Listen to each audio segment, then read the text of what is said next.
Hello, and thank you for listening to today's podcast. Today, we want to talk about our favorite progressive rock artists that we love and some of their inspirations for the most popular songs. Specifically, we will be discussing Close to the Edge by Yes, Dark Side of the Moon by Pink Floyd, and their influences from classical composers Igor Stravinsky, Jean Sibelius, Claude Debussy, and jazz pianist Bill Evans. Who are Yes? Yes is an English progressive rock band that formed in the late 60s and continue to tour to this day.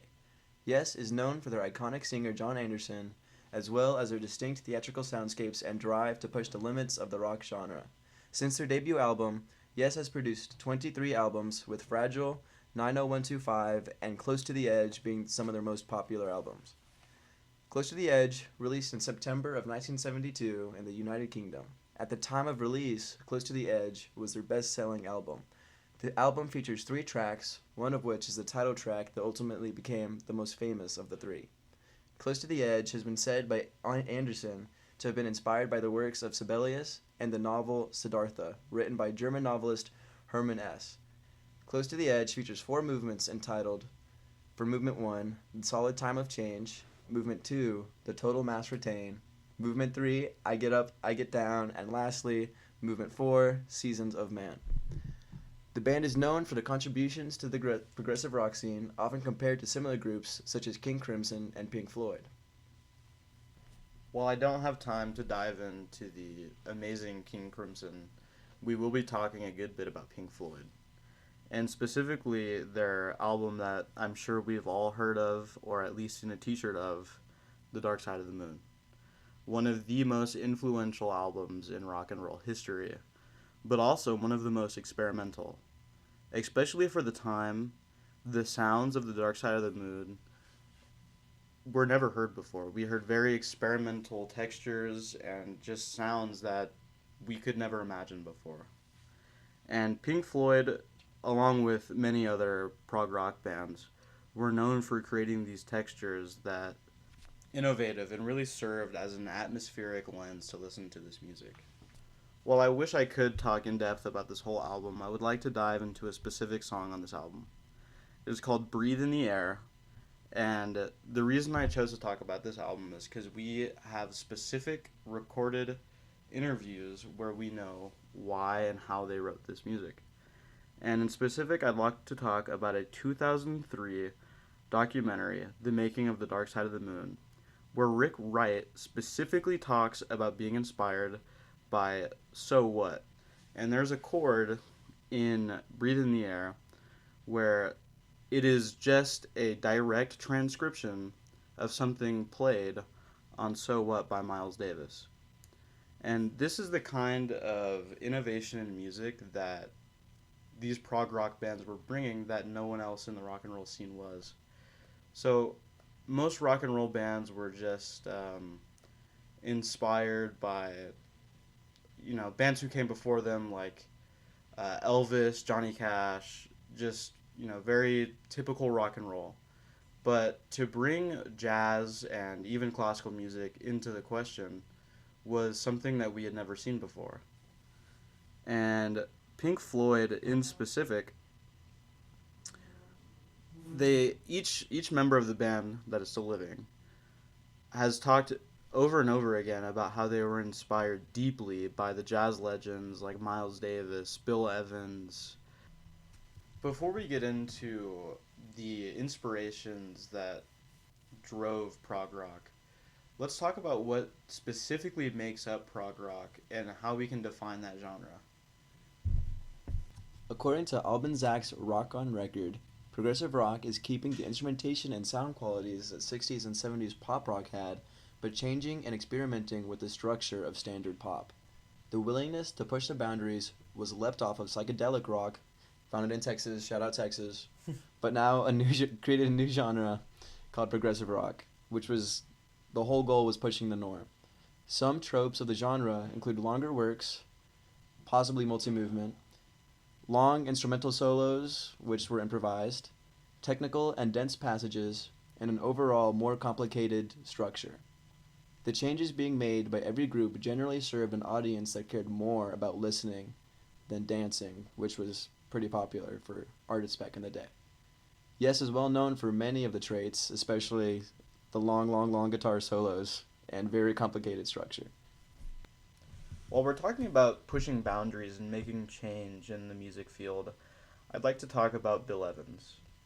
Bill Evans was a jazz musician who, much like Pink Floyd and Yes, was aiming at pushing the boundaries of music and changing the soundscape from what we were used to hearing.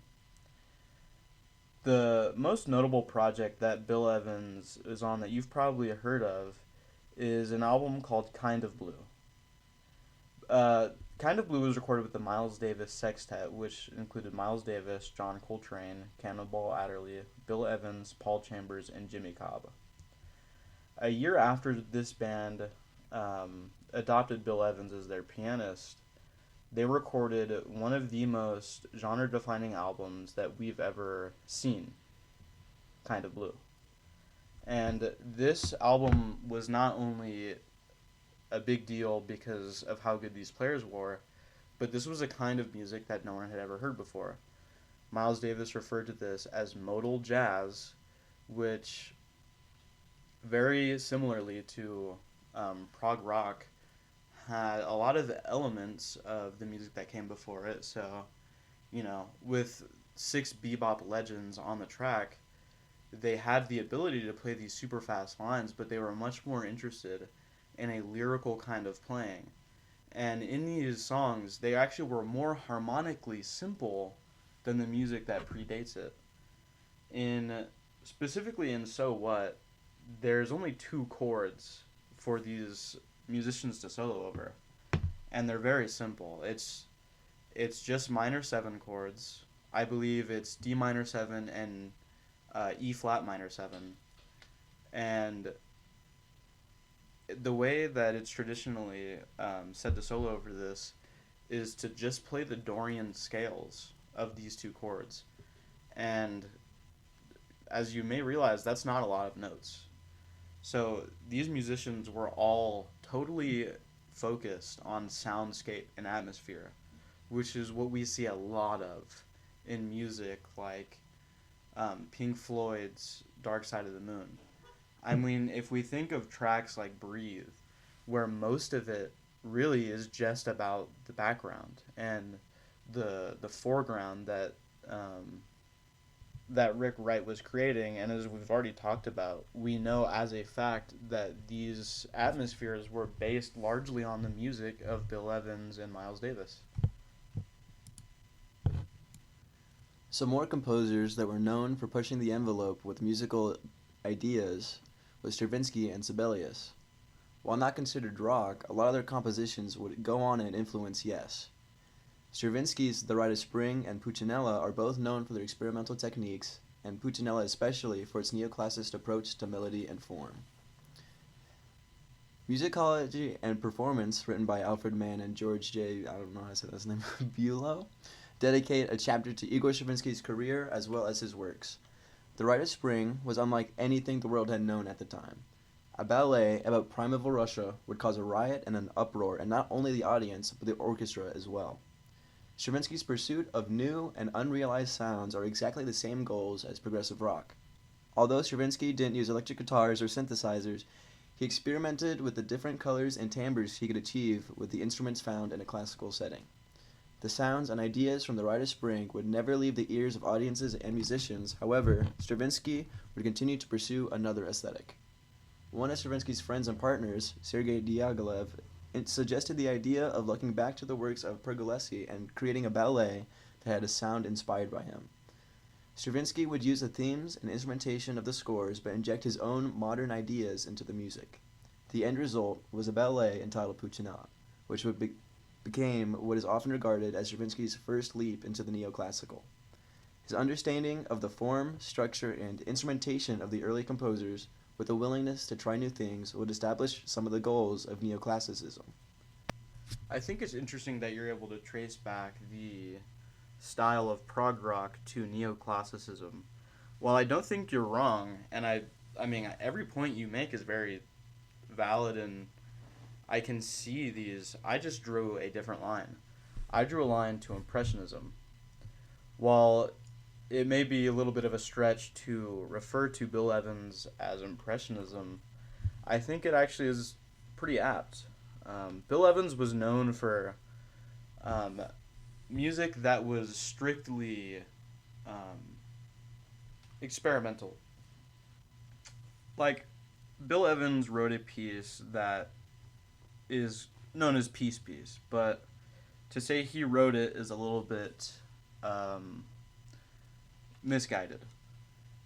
When Bill Evans was warming up to record for the album Everybody Digs Bill Evans, he was playing just a two-chord figure in his left hand, which was a C major 7 and a G9 sus 4. These are just chords from flamenco sketches. That's all it is. He was just warming up to play a different tune, and he ended up improvising in his right hand while playing this very floaty feeling background in his left hand, and just played music that you can't really describe as melodic. I mean, there's no strict melody that you can go home and sing in your head, but it just feels so nice to listen to, and it's very emotionally drawing, and it feels very open and floaty, which, I mean, if you know anything about classical music, you might already be drawing the connection that I drew, which was directly to Claude Debussy. And if you're not aware, Claude Debussy was a French composer from the late 1860s to the early 19 teens. And he was one of the most influential musicians of the time, but like every other musician that we've mentioned thus far, Claude Debussy spent his whole career pushing the boundaries. When he went to music school in France, he was constantly ridiculed by professors and was almost failing out because he couldn't stick to the rules of composing that he was being taught. And as a shock to pretty much everybody at the time, Claude Debussy premiered a piece in 1894 called L'Enfant Prodige, which, pardon my pronunciation, but The Prodigal Child. This piece ended up winning the Prix de Rome, which was a competition put on by the French government. And this meant that Debussy got to go study in Rome for 4 years to hone his composing ability. And when he did this, he ended up becoming one of the most, genre-changing musicians to ever live. But Debussy's music was not just bending a genre that already existed, it was actually creating a new one. Impressionism, which was distinctly his style. I mean, it was also played by Ravel, but Debussy is the one who popularized it and really honed in what Impressionism meant. Now, Impressionism originally was just painting, but much like the music, it was about light and atmosphere and feelings rather than telling a story or depicting a specific scene.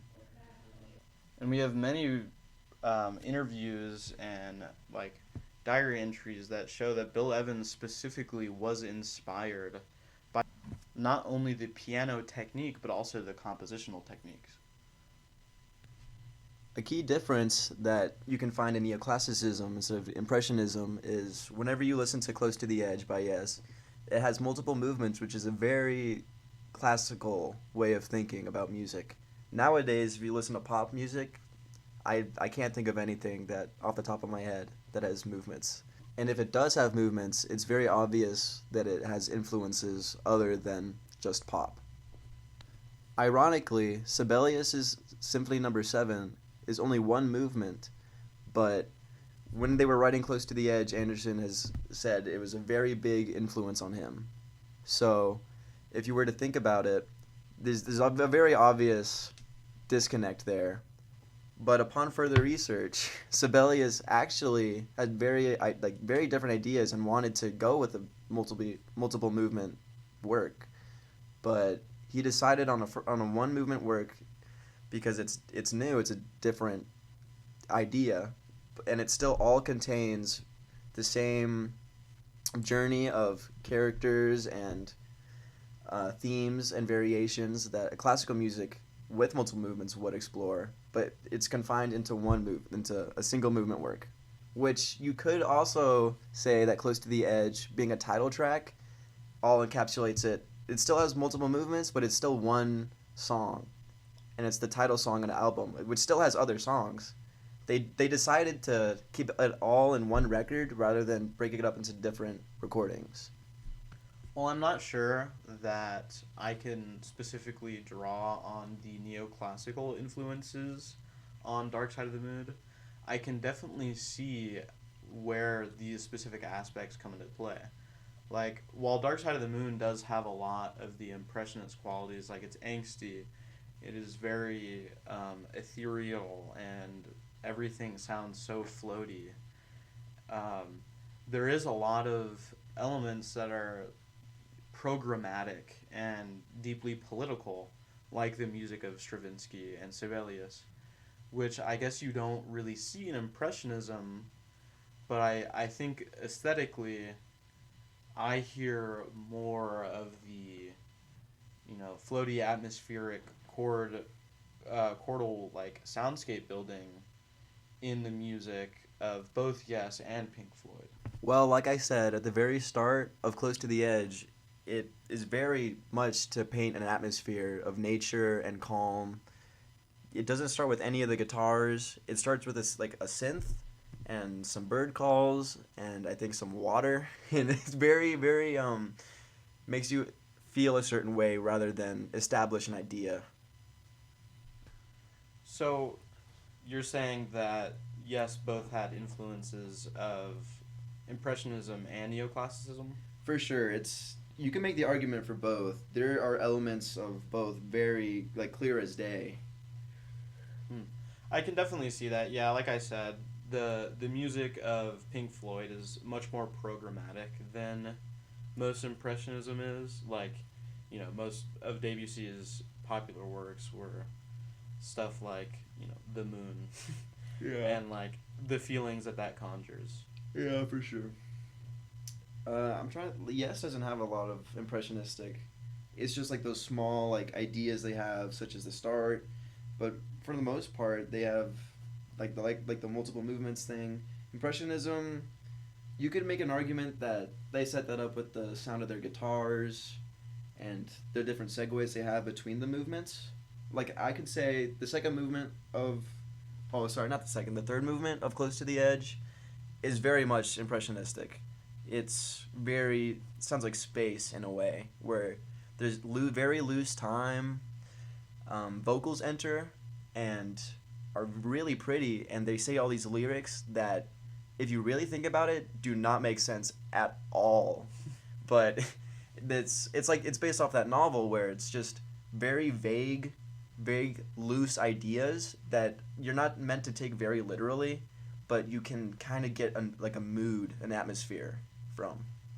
Okay. Yeah, I can see that. I mean, I think besides the way they think about their music, I think both Yes and Pink Floyd were drawing on similar things and ultimately achieving very similar goals. I agree. Well, it looks like that's all the time we have for today. My name is Aiden. My name is Luke. And this was the Progacast. Thank you for listening.